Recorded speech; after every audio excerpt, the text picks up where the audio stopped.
কি ভাবছেন? বড় হচ্ছেন না কেন? ছোটই থাকেন ভাই। ভাবছেন বড় হবেন, অনেক কিছু করবেন, করতেই পারবেন, কিন্তু বড় হলে হঠাৎ দেখবেন নিজের অজান্তেই মাথার চুলগুলো পেকে গেছে। তারপর কিছুদিন পর দেখবেন দাড়িতে ছোট্ট ছোট্ট পাক ধরেছে।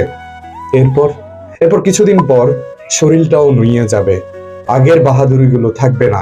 যেন বড় হওয়াটাই যেন পাপ, যেন বড় হওয়া মানি ছোট হওয়া, বড় হওয়া মানি চলে যাওয়ার দিন গণনা করা। ঠিক এভাবেই একদিন শরীরটা নুয়ে পড়বে, জীবনটা শেষ হয়ে যাবে। জীবনকে যদি কোনো একটা ফ্রেমে বেঁধে রাখা যাইতো কতই না ভালো হতো। বড় হওয়ার জন্য হাই হুতাশ করেন না, বড় হলেই শেষ হয়ে যাবেন।